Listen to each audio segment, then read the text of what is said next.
범죄 사건에 대한 이야기를 할 때 2004년을 떠올려 본다면 그때의 범죄 사건 키워드는 아마도 연쇄살인이 아니었을까 싶어요.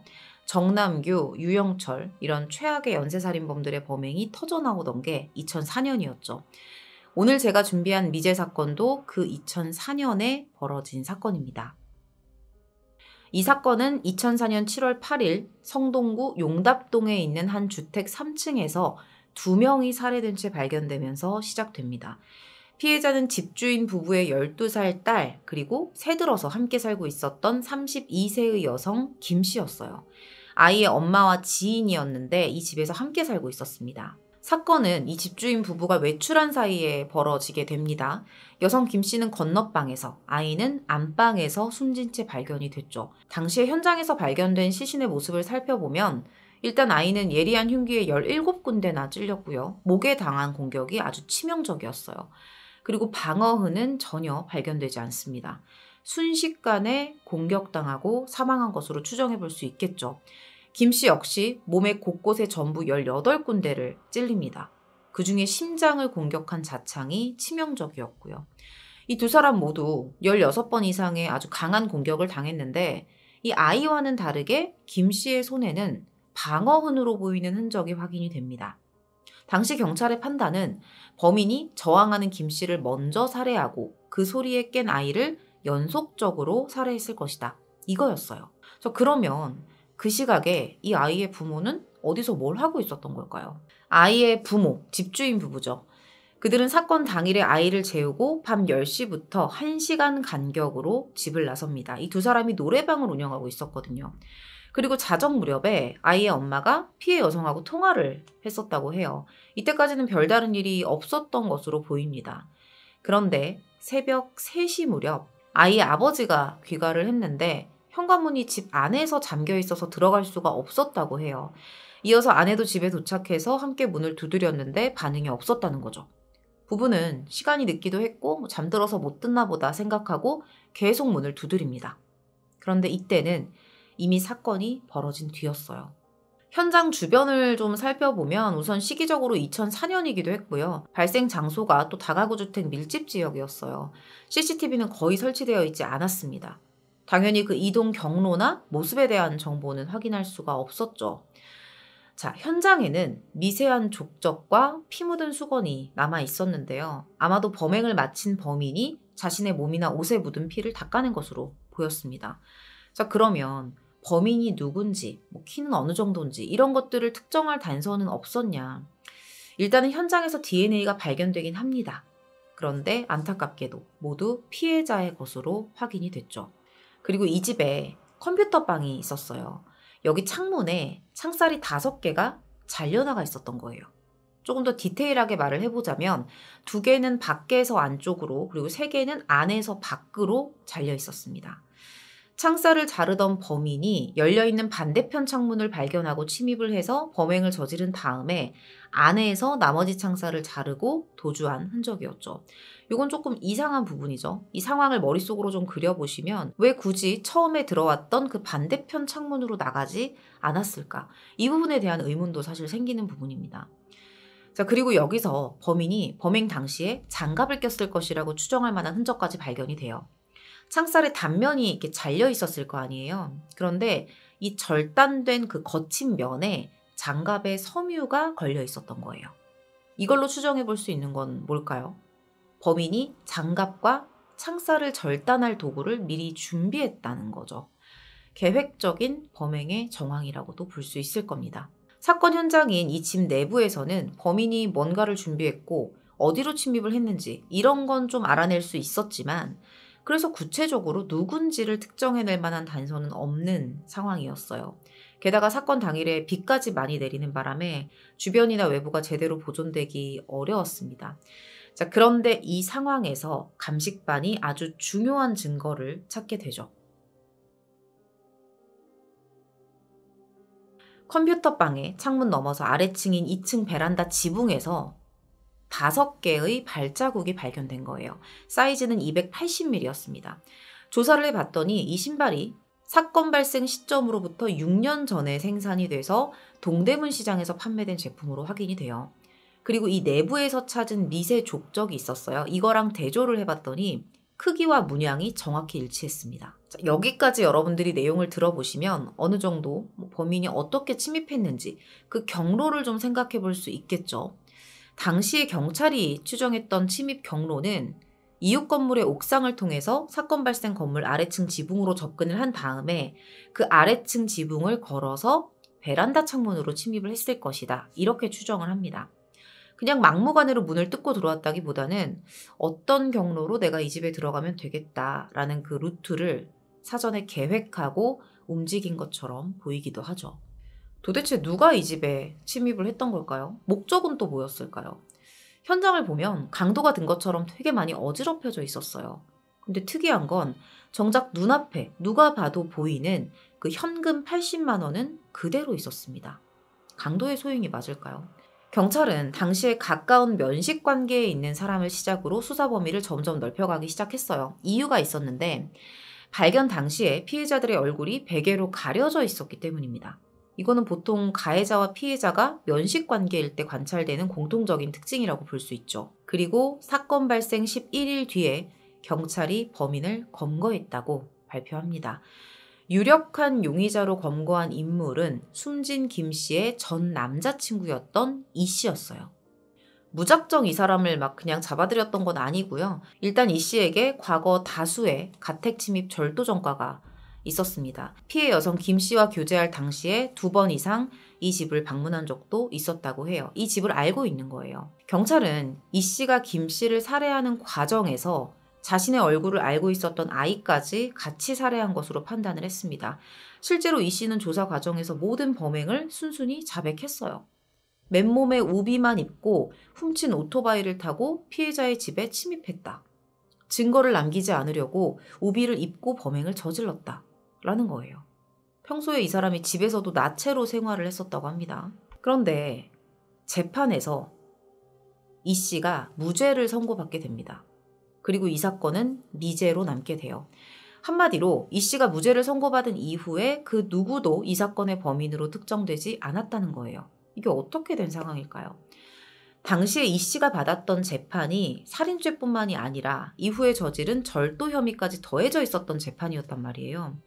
그때 이 사람이 사정이 어렵다 보니까 공익법무관으로부터 무료 변론을 받아서 재판에 들어가게 되거든요.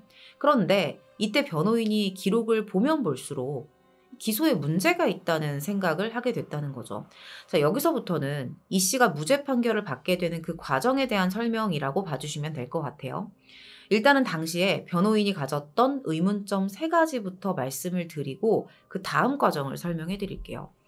변호인이 가졌던 첫 번째 의문점은 검찰이 제시했던 범행 동기입니다. 이게 좀 이상하다. 내용은 이렇습니다. 이 씨, 이 남성의 어머니가 무속인이라는 사실을 알고 나서 당시에 사귀고 있었던 피해 여성 김 씨가 이별을 고했다는 겁니다. 그런데 이 씨는 이렇게 말해요. 내가 차인 이유, 우리가 이별을 했던 이유가 함께 살고 있었던 이 피해자 소녀의 어머니 때문이라는 거죠. 야, 너 헤어져, 걔랑 헤어져, 걔는 막 무속인이라며. 이렇게 뭔가 이야기를 했기 때문에 본인을 찾다라고 생각을 하는 거예요. 그래서 처음에는 이 소녀의 어머니를 죽이려고 했었다는 거예요. 이게 동기라는 건데 이상한 건 정작 살해당한 사람은 전 여자친구라는 거죠. 처음에 생각했던 그 범행의 동기나 계획과 결과가 너무 상반된다는 거예요. 경찰의 수사 기록에 따르면 비가 와서 일이 없던 이 씨가 집에서 혼자 양주 반병을 마셨고 술 기운이 오르면서 이 소녀의 어머니에 대한 분노도 함께 커졌다는 겁니다. 소녀의 어머니가 자신에 대해서 험담과 이간질을 했기 때문에 내가 차인 거다. 이렇게 생각을 하고 접이식 칼, 절단기 이런 걸 챙겨서 훔친 오토바이를 타고 용답동으로 향했다. 아랫집 지붕을 통해서 집으로 침입한 뒤에 안방을 살펴봤는데 죽이려고 했던 소녀의 어머니가 없어서 건넌방을 살펴보고 있었는데 TV를 보고 있던 김 씨와 마주쳤다. 그러니까 전 여자친구하고 마주쳤다는 거예요. 그래서 갑자기 계획이 바뀌었다는 거죠. 아, 그냥 얘를 죽여야겠다. 이게 경찰의 수사 기록이었어요. 자, 2번째, 변호인이 가졌던 의문점 2번째는 이 씨의 범행 부인과 자백 사이의 이 간격이 너무나도 짧았다는 겁니다. 부인을 했다가 자백을 하기까지의 그 시간이 너무 짧았다는 거예요. 실제로 이 씨는 경찰 조사를 3번 받을 때까지 자기 범행에 대해서 전면 부인했었습니다. 그러다가 갑자기 자백을 했거든요. 이 텀이 얼마나 짧았냐면 이 씨가 범행을 부인한 그 조서와 자백을 했던 조서가 같은 날짜였다는 거예요. 그날 말을 바꾼 거예요. 이게 참 의문스럽다는 거죠. 자, 그리고 마지막으로 변호인이 가졌던 3번째 의문점. 자, 현장 검증을 하잖아요. 좀 이상했던 게 경찰이 범인 검거 소식을 언론에 되게 신속하게 알렸거든요. 그런데 현장 검증은 비공개로 진행을 해요.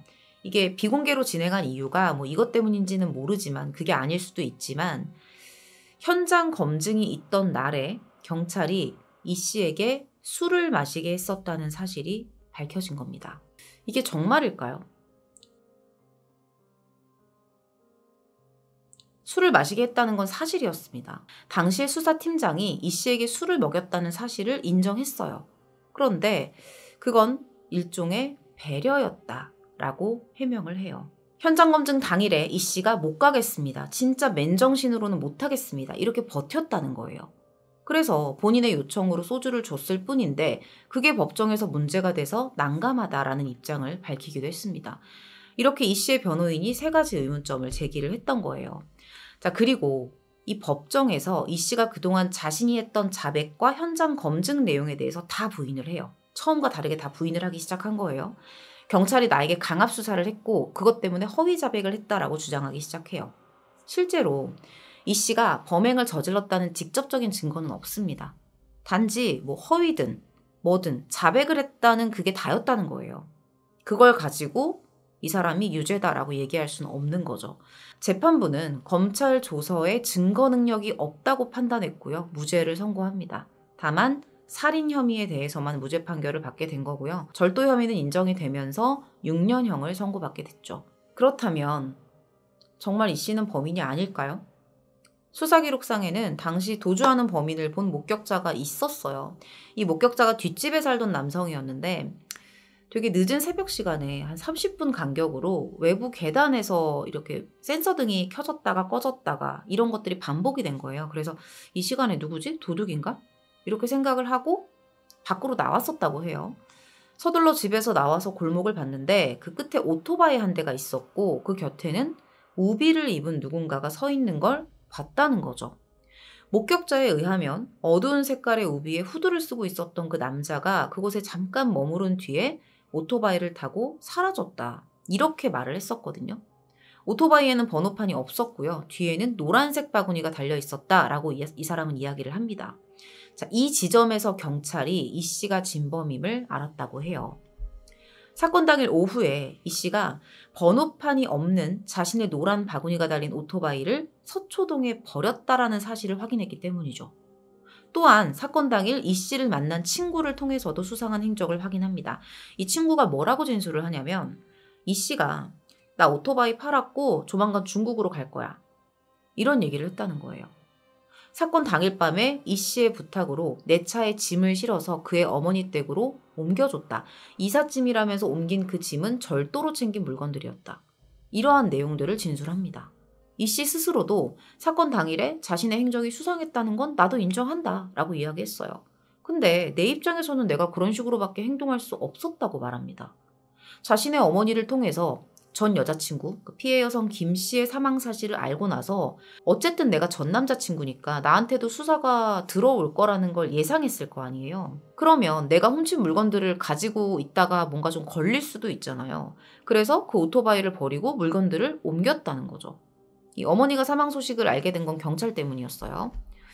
자, 중요한 점은 목격자가 오토바이를 타고 사라진 남자의 얼굴을 정확히 못 봤다는 거예요. 때문에 목격 증언은 이 씨가 범인이라는 증거는 되지 못했습니다. 전문가들은 절도 혐의에 대해서 이례적으로 6년이라는 중형을 선고한 것을 두고서 이 재판부 역시 이 씨의 살인 혐의에 대한 의심을 완전히 거둔 게 아니라고 설명했어요. 자, 이 씨가 분명히 의심스러운 행적을 보인 건 맞아요. 그리고 경찰이 발표한 내용도 부자연스러운 건 사실입니다.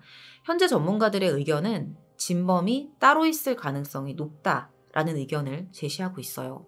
사건 현장과 자백 내용이 일치하지 않는 지점이 있습니다. 당시에 경찰은 이 씨와 마주친 피해 여성이 저항을 하다가 살해가 됐다라고 판단을 했었는데 지금 현재의 전문가들은 오히려 이 피해자들이 반항한 흔적이 없다라고 지적을 해요. 피해자들이 누워있는 상태, 그러니까 자는 도중에 순식간에 공격을 당했다라는 그런 공통적인 의견을 가지고 있는 거예요.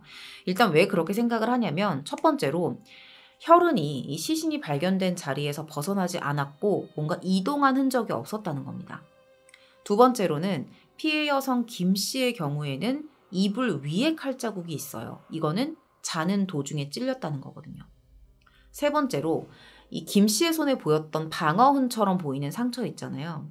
이거는 흉기의 공격을 당한 순간에 반사적으로 손을 이렇게 허우적거리다가 배인 상처로 보인다는 겁니다. 저항을 하려고 했다기보다는. 네 번째로는 이 소녀의 경우에는 침대 머리 쪽에 분출된 혈흔이 있었거든요. 이거는 누워있는 상태에서 공격당한 흔적으로 볼 수 있다는 거죠. 자, 그리고 범인이 남긴 가장 확실한 증거인 족적. 이 족적 또한 이 씨와는 맞지가 않았어요. 우리가 신발 사이즈만 가지고 뭐 사람의 키를 완벽하게 알 수는 없는데 통상적인 범위 안에서는 좀 추정이 가능하거든요. 당시 족적 크기가 280mm였잖아요. 이걸 가지고 전문가들이 산출했었던 이 남성의 예상 키가 179cm 정도였어요. 최소 170대 후반이라는 거죠. 그런데 실제 이 씨의 키는 160대 후반이었습니다. 10cm 정도의 차이를 보이고 있는 거죠.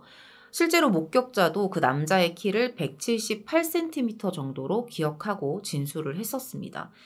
그리고 무엇보다 범인이 공격을 했었던 그런 모습들을 살펴보면 김 씨보다 어린 소녀에게 더 잔인하고 과한 공격성을 보여요. 자고 있었을 아이, 행여 깨서 저항을 하더라도 충분히 제압할 수 있을 만한 그런 어린 아이를 17회나 과도하게 공격을 했다는 거죠. 경찰의 주장대로 이 씨가 진범이라면 좀 부자연스러운 상황이라고 볼 수도 있는 거예요. 아니면 이렇게 생각해 볼 수도 있을까요? 나와 내 전 여자친구와의 만남을 방해했었던, 그러니까 우리 엄마가 무속인이라는 이유로 방해했었던 그 여자의 딸이었기 때문에 뭔가 분노가 그쪽으로 표출이 됐을 수도 있다.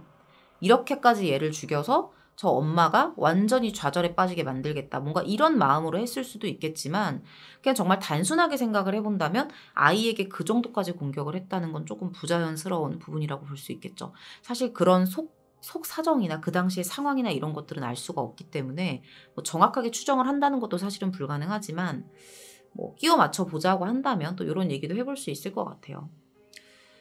꼭 그래야만 했을까요? 그러니까 돈도 안 가져가고 딱 봤을 땐 그냥 오로지 목적이 사람을 죽이는 거. 오로지 막 살인을 하고 싶어서 들어왔다는 이런 것처럼 보인다는 거예요. 그런데 그 현장에 이 두 사람의 죽음 말고 또 다른 죽음이 있었습니다. 이게 조금 잔인했어요. 피해 여성 김 씨가 사망했던 그 침대 아래쪽에서 이 사망한 소녀가 정말 가족처럼 동생처럼 아꼈었다는 반려견이 죽어 있었던 거예요. 이 범인이 피해자들을 살해한 이후에 반려견까지 10차례나 공격해서 죽였던 거죠. 자, 근데 상황을 가만히 돌이켜서 좀 생각을 해보면 단순히 생각했을 때 걔가 혹시 짖었나? 왜냐면 막 같이 살던 주인들이 막 공격을 당하고 있으니까 혹시 짖었나? 시끄럽게? 근데 그게 이유라면 강아지를 먼저 죽여서 현장을 좀 조용하게 만들었겠죠.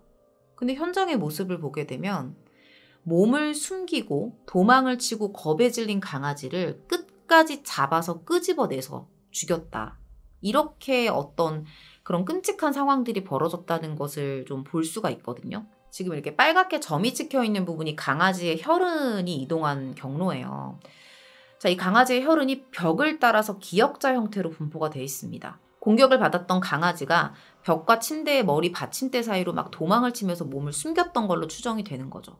자, 범인은 너무나 잔인한 게 손이 안 닿을 수 있잖아요. 강아지가 바닥에서 이러고 있으면. 그러니까 손이 닿지 않으니까 시신이 놓여 있었던 그 침대를 막 이리저리 옮기면서 머리 받침대까지 침대 위로 끄집어냈고요. 기어코 강아지를 꺼내서 죽입니다. 이 강영욱 훈련사가 이 상황에 좀 집중을 했는데 일단은 걔는 엄청난 공포에 질렸을 거란 말이에요. 거기에 있는 사람들부터 그곳의 분위기 자체가 엄청난 공포 그 자체였을 거예요. 그런데 이 공포에 질린 개를 잡는다는 게 쉽지가 않대요. 특히 발버둥을 칠 때는 웬만하면 잡기가 어렵다고 합니다. 이럴 때는 막 앞발, 뒷발, 막 네 발로 같이 막 밀기 때문에 이 과정에서 분명히 범인이 긁히거나 물렸을 수 있다는 거예요. 자, 그러면 강아지의 발톱, 여기에 DNA가 분명히 남아있을 수 있겠죠. 범인과 접촉한 유일한 대상이었을 수 있다는 거예요. 하지만 당시 경찰은 강아지에 대한 감식은 진행하지 않습니다. 이렇게 DNA 확보가 또 실패하게 되는 거죠. 그런데 사건 발생 이후에 용의선상에 올랐던 인물 중에 수상한 상처를 가지고 있었던 사람이 있었거든요. 근데 그 사람이 바로 목격자로 알고 있었던 뒷집 남자였습니다. 제가 앞서 목격담 이야기해드렸잖아요. 그 말을 했었던 뒷집 남자였어요. 경찰 서류에 따르면 사건 직후에 그의 오른팔과 오른 다리에 긁힌 상처가 있었다고 해요. 현장에 남아있는 족적과 그의 발 사이즈도 280으로 일치했고요. 심지어 남자가 살고 있었던 이 옥탑을 경찰이 루미놀로 검사했는데 혈흔 반응까지 나왔다고 합니다. 더 의심스러운 건 과거에 사망한 소녀의 아버지도 이전부터 뒷집 남자가 화장실을 훔쳐보는 것 같다는 이야기를 듣고 이 화장실에다가 신문지를 붙여놓기도 했었다고 해요. 그는 이 상처에 대해서 부러진 화장실의 철제 손잡이에 베인 것 뿐이고 혈흔 반응이 우리 집에서 나온 거는 나도 놀랐다. 나도 뭔지 모르겠다. 라고 대답합니다. 본인도 조사를 받았지만 이 씨가 검거가 되면서 그냥 풀려났던 거죠. 이렇게 이 씨에 대한 무죄 판결 이후에 이 사건은 장기미제 사건으로 남게 됩니다. 자, 그런데 11년 전이죠. 2012년에 잠깐 이 사건이 다시 떠오른 적이 있었어요. 어떤 무기수가 사건 현장을 재현해 놓은 그런 그림을 그렸던 거예요. 그는 사건이 벌어진 2004년에 석촌동 전당포 살인사건과 방이동 빌라 살인사건으로 2번의 무기징역을 받은 이병주였습니다. 전문가들은 이병주가 진범이라기보다는 진범에게 들은 내용을 기억해서 그렸을 것이라는 의견을 보입니다. 일단은 침입로와 도주로가 실제와 틀렸고요. 피해자가 있었던 방도 서로 바뀌어 있었기 때문이죠. 하지만 강아지 펜스와 같은 특징적인 물건이 묘사되어 있었고 특히 주목할 점은 피해자들을 엄마와 딸이라고 지칭을 했다는 겁니다. 만약에 사건을 뉴스로 제대로 들었거나 경찰에게 들었다면 엄마와 딸이라고 적을 수가 없죠. 사건을 저질렀지만 피해자들의 관계가 무엇인지 정확히 모르고 그냥 미루어 짐작한 사람. 그러니까 누군가에게서 들었을, 진범에게서 들었을 가능성이 높다는 거예요. 그리고 이병주도 키가 되게 작았어요. 160 정도였거든요. 진범에 대해서 예상했던 그 키와는 크게 다르죠.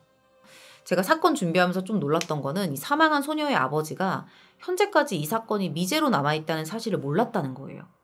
지금까지 이 씨가 범인이고 감옥에서 벌을 받고 있는 줄 알았다는 거예요. 그러니까 무죄가 나왔잖아요. 그 소식을 경찰에게 전해 듣지 못했다는 겁니다. 만약에 이거를 제대로 알고 있었다면은 진범을 찾기 위해서 지난 세월 계속 이리저리 뛰면서 노력을 해왔겠죠. 그리고 또 안타까웠던 건 사망한 피해 소녀의 부모님이 결국 사건 이후에 이혼을 하게 됐다는 겁니다. 이 피해 여성 김 씨가 이 아내의 지인이었대요. 근데 이혼을 하고서 갈 곳이 없다 보니까 우리 집에 와서 살아 이러면서 받아줬던 거예요. 근데 이게 또 남편의 입장도 이해가 가는 게 남편 입장에서는 사람 하나를 집에 잘못 들여서 내 딸이 죽었다라는 생각을 할 수밖에 없잖아요. 그래서 아내를 계속 원망했던 거죠. 그것 때문에 내 딸이 죽었다 이러면서 원망을 하고 이런 시간들과 상처가 쌓이다 보니까 결국엔 이혼을 하게 됐다고 합니다. 그 윤곽조차 잡히지 않은 그 알 수 없는 끔찍한 살인자 때문에 결국에는 한 가정이 이렇게 망가지는 모습까지 보게 되네요. 처음에 이 씨에 대한 의심으로 시작됐던 이 사건은 무죄로 판결이 났고 뒷집 남자의 수상한 상처가 드러나면서 그 의심이 옮겨갔다가 다시 무기수 이병주의 그림으로 길을 잃게 됩니다. 이병주가 누구에게서 이 사건을 전해 들었는지는 아직 공개가 되지 않았는데요. 그 사람이 사건 해결의 실마리가 되기를 바랍니다. 오늘 준비한 내용은 여기서 마무리하도록 하겠습니다. 긴 시간 시청해 주셔서 감사합니다. 여러분한테 궁금한 게 여러분은 이 사건의 범인이 지금 어디에 있을 것 같으세요? 버젓이 어쨌든 지금 범인은 잡히지 않았잖아요. 버젓이 세상에 돌아다니고 있을 것 같다고 생각을 하시나요, 혹시? 어떻게 생각을 하세요? 궁금해. 사망했을 것 같아요. 사망. 죽었을 것 같다. 또 죽이고 있을 듯. 다른 사건으로 감옥에 있을 거니까 이게 정말 사건 많이 보신 분들은 거의 반 전문가야. 이병준은 자기 사건이 아니면서 뭔가 형사들이랑 딜을 하려고 그러는 것 같다. 돌아다니고 있거나 감옥에 있을 수도 있다. 이춘지처럼 들어가 있을 수도 있다.